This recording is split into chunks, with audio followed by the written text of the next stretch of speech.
Hello everyone, my name is Kashif Hussain, and today I'll be presenting Pi, a tool for visualizing the lifecycle of design patterns. This tool is comprised of three main components, the timeline, the code viewer, and the information panel. So I'll be starting off with the timeline.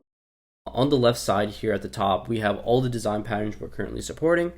So right now we have strategy, facade, and mediator, and we can select them all, and they'll all show up right underneath all the design pattern instances across the entire project's lifecycle.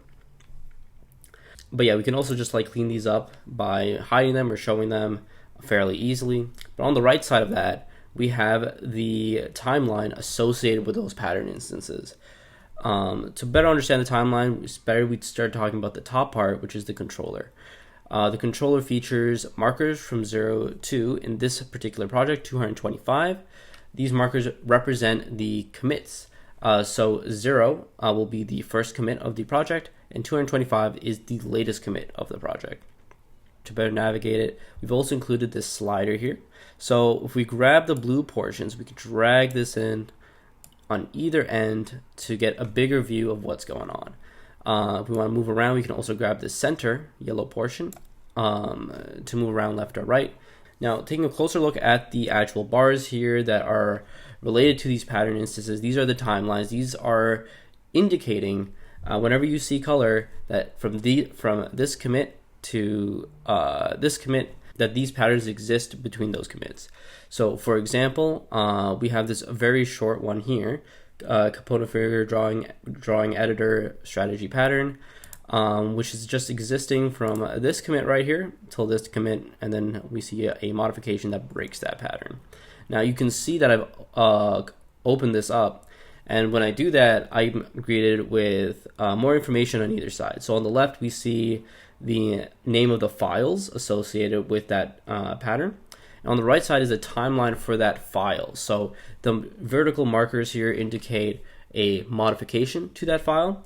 And if we see no color, that would indicate, just like the pattern itself, that that file has not existed. So we've only introduced this pattern with component figure in this particular case, and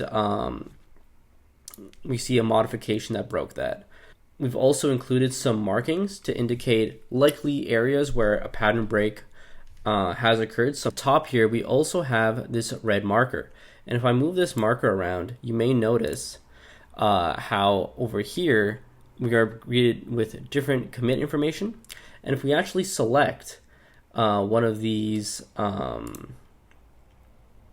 pattern instances, we're also greeted with some Pinot data. And you can also see by selecting that, we also now have some code in our code viewer. And then also, if I open that up, we can see the different files associated with that pattern. They will be also available here at the top in our code viewer. By using the code viewer, we can actually just pinpoint exactly what changes may have caused a pattern break. We take a look here, we have a minus for the removal of a line and a plus for the addition of a line. We've also included another view which separates it on to both sides, if that is easier. Now, moving on to the case study, here we are in Pi and we've loaded up the AWT project, and at the very top we have AWT event and the event queue strategy pattern. Now, if I were to open this up, I would see the file changes and I see the break happening here.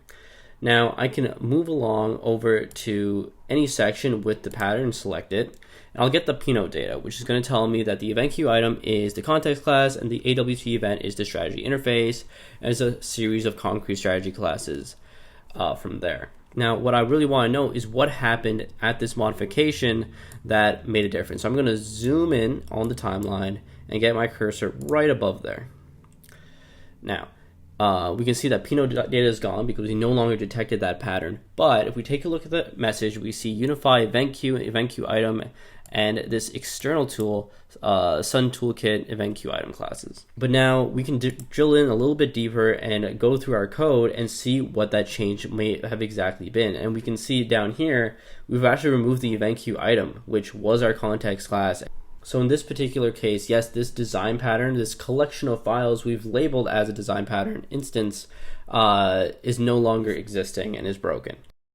Thank you for watching this demo.